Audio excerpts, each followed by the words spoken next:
श्रीमन्नारायण नारायण नारायण।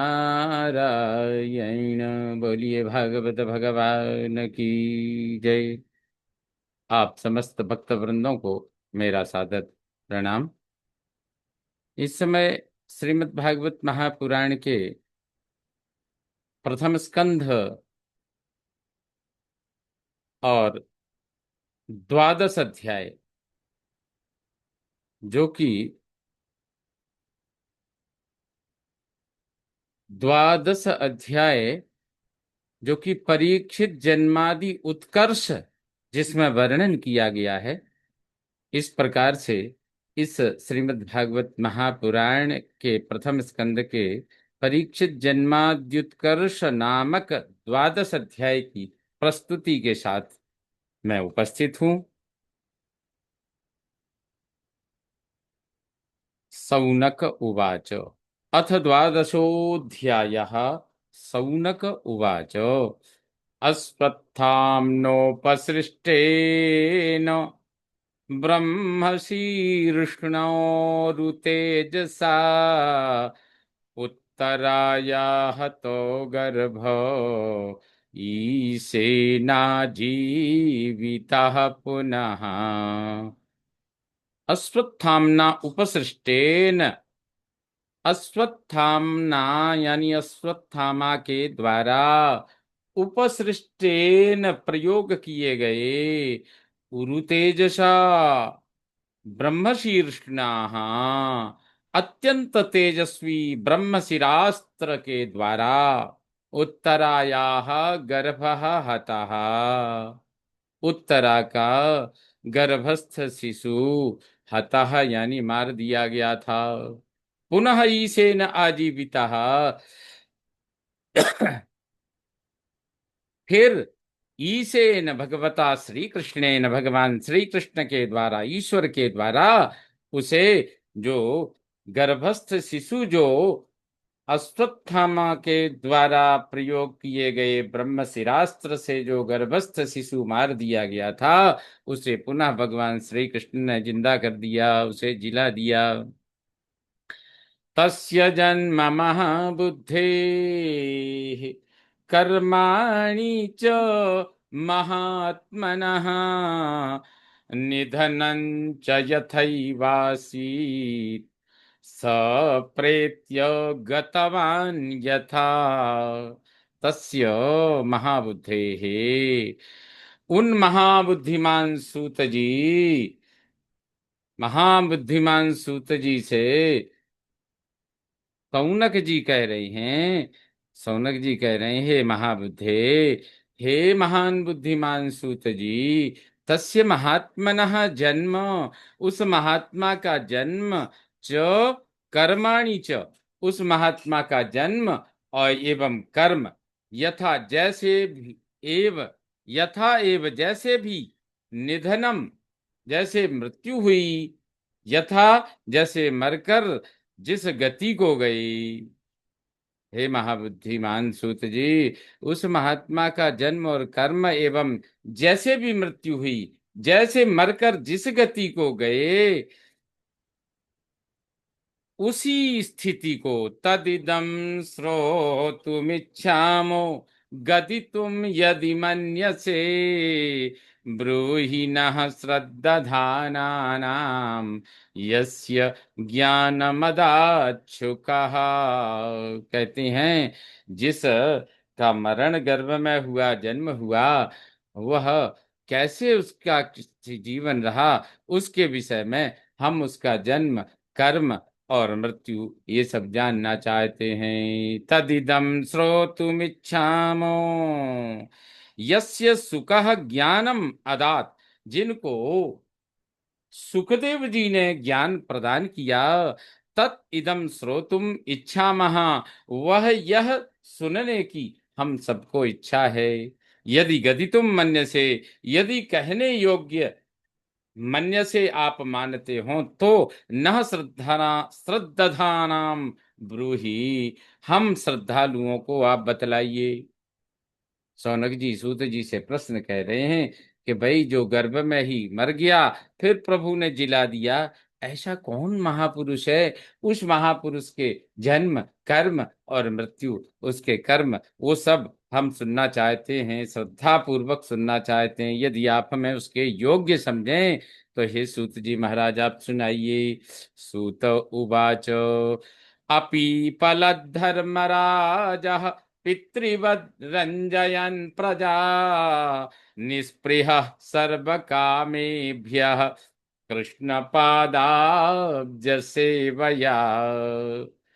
कृष्ण पादाब्ज सेवया, श्री कृष्ण के चरण कमलों की सेवा के प्रभाव से सर्व कामेभ्य निष्पृहा, सब कामनाओं भोगों से निष्पृह धर्मराजा पितृवत प्रजा रंजयन अपीपलत। युधिष्ठिर, धर्मराज युधिष्ठिर पिता के समान, पितृवत पिता के समान, प्रजा रंजयन प्रजा को प्रसन्न करते हुए, अपीपलत उन सब का पालन करते थे। संपदः क्रतवो लोका महिषी भ्रातरो मही जम्बूद्वीपाधिपत्यं च यशश्च त्रिदिवंगतम्। संपदः क्रतवः लोकाः महिषी भ्रातरः, कहते हैं संपदा, संपदा यानी संपत्ति। क्रतवः, क्रतु कहते हैं यज्ञ को, और यज्ञ लोका उत्तम लोकों को पाने का अधिकार। महिषी रानी यानी पत्नी, भ्रातरः भाई, मही यानी पृथ्वी, और जम्बू द्वीप आधिपत्यम, जम्बू द्वीपाधिपत्यम, जम्बू द्वीप का स्वामित्व, च त्रिदिवम गतम, और स्वर्ग तक पहुंचा, यशः भी, सुयश भी, जिनका यश स्वर्ग तक पहुंचा हुआ था, ऐसे धर्मराज युधिष्ठिर अपनी प्रजा का पालन करते करते थे। किन्ते कामासुरस्पारः मुकुंद मनसो द्विजा अधिजहुरुर्मुदं राज्ञः क्षुधितस्य यथेतरे। द्विजाहा, ब्राह्मणों, शौनकादि ऋषियों, सूत जी कह रहे हैं, हे शौनकादि ऋषियों, देवता भी सुस्पारहा, सुरस्पारहा, सुरह स्पारहा, सुर यानी देवता भी जिनसे स्पृहा, स्पृहा, स्पर्धा करते थे, ते कामाः मुकुंद मनसहा, वे भोग मुकुंद में लगे मन वाले, राज्ञः राजा युधिष्ठिर को, क्षुधितस्य भूख के लिए, यथा इतरे जैसे भोजन के अतिरिक्त दूसरे पदार्थ, क्या मुदम प्रसन्नता अधिजहरुहु, कहते हैं हे 88,000 ऋषियों, शौनकादि ऋषियों, देवता भी जिनसे स्पृहा करते थे, वे भोग, ऐसे भोग सुख, राज सुख, सत्ता, आनंद सुख, उसमें मुकुंद में लगे मन वाले, वे भोग जो सत्ता के भोग सुख थे। लेकिन युधिष्ठिर कैसे हैं? तो युधिष्ठिर, राजा युधिष्ठिर, धर्मराज युधिष्ठिर का मन तो केवल भगवान श्री कृष्ण में ही अनुरक्त है। ऐसे मुकुंद में मन लगे मन वाले राजा युधिष्ठिर को, भूख के लिए जैसे भोजन के अतिरिक्त दूसरे पदार्थ प्रसन्नता नहीं दे सकते हैं, जैसे किसी को भूख है तो भूख के लिए अन्न चाहिए, भोजन ही तो चाहिए। भूख वाले को पैसे से तृप्ति नहीं होगी, किसी गहनों से तृप्ति नहीं होगी, उसको तो भोजन से ही तृप्ति होगी। इसी प्रकार से राजा युधिष्ठिर, धर्मराज युधिष्ठिर का मन, उनको जो आनंद है वो तो भगवान के दर्शन से, भगवान के स्पर्श से, भगवान के गुणानुवाद से, भगवान की सेवा से ही उनको सुख प्राप्त हो सकता है। ये सांसारिक राज्य आदि सुख से, राज्य आदि भोगों से उन्हें सुख प्राप्ति नहीं हो सकती है। जैसे भूखे को भोजन से ही तृप्ति होगी, वैसे ही वो, तो उनका मन, धर्मराज युधिष्ठिर का मन सदा भगवान श्री कृष्ण के चरणों में ही लगा है। इसलिए उनकी तृप्ति तो भगवान के दर्शन से, भगवान के स्पर्श मात्र से, भगवान की कृपा से, भगवान के अनुग्रह से ही उनकी तृप्ति होगी। ये एक तरह से सम्राट बन जाने से, राज्य प्राप्त करने से उन्हें सुख नहीं होगा। मातुर्गर्भगतो वीरः स तदा भृगुनंदन ददर्श पुरुषम कंचित दह्यमानोस्त्र तेजसा। हे भृगुनंदन सौनक जी, मातुहु गर्भगतः स वीरः, माता के गर्भ में पहुंचा उस वीर परीक्षित ने अस्त्र तेजसा दह्यमानः, ब्रह्मास्त्र के तेज से जलते हुए कंचित पुरुषम ददर्शो, किसी पुरुष को देखा। अंगुष्ठमात्रममलम स्फुरत्पुरमट, अंगुष्ठमात्रममलं स्फुरत्पुरटमौलिनम् अपीच्य दर्शनं श्यामं तदिद् तडिद्वाससमच्युतम्।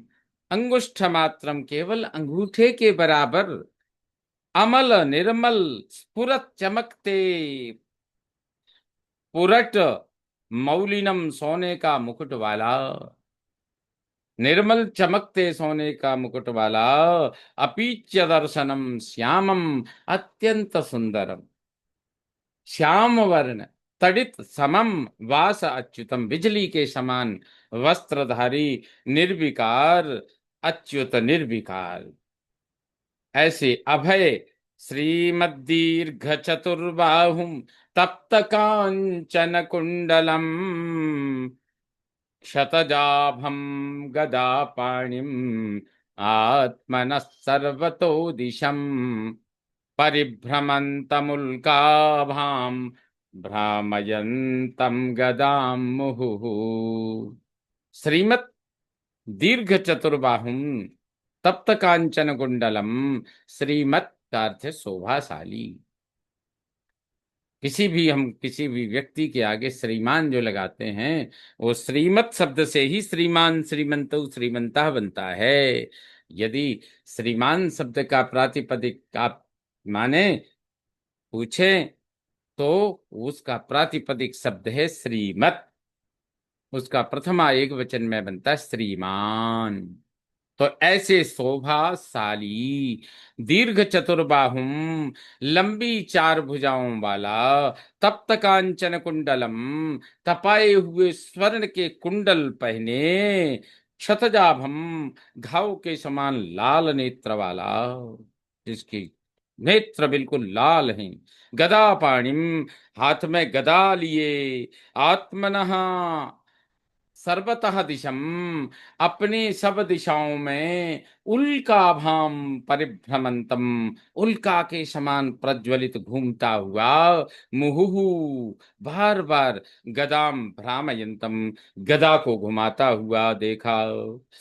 अस्त्र तेजस्व गदया निहारमिव गोपतिः विधमन्तं सन्निकर्षे पर्यैक्षत क इत्यसौ। अस्त्र तेजः स्वगदया निहारम, अस्त्र तेजा, ब्रह्मास्त्र के तेज को, स्वगदया, अपनी गदा से, निहारम, निहार होता कुहरा, तो कुहरे, गोपति ही इव, सूर्य के समान, जैसे सूर्य कुहरे को समाप्त कर देता है, वैसे ही कोहरे की भांति सूर्य के समान कष्ट करते हुए, विधमंतम, सन्निकर्षे, अत्यंत समीप, परिऐक्षत, चारों ओर देखा, असौ का इति, देखा यह कौन है।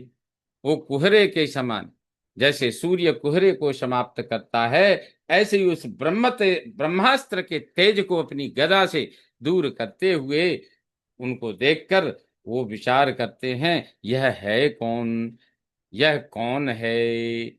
ब्रह्मास्त्र के तेज को अपनी गदा से कुहरे, सूर्य के समान नष्ट करते हुए, अत्यंत समीप चारों ओर देखा, और यह कौन है, प्रश्न आया मन में। इस प्रकार श्रीमद् भागवत महापुराण की प्रथम स्कंद का यह 12वें अध्याय का 10वां श्लोक संपन्न हुआ। श्रीमन्नारायण नारायण नारायण।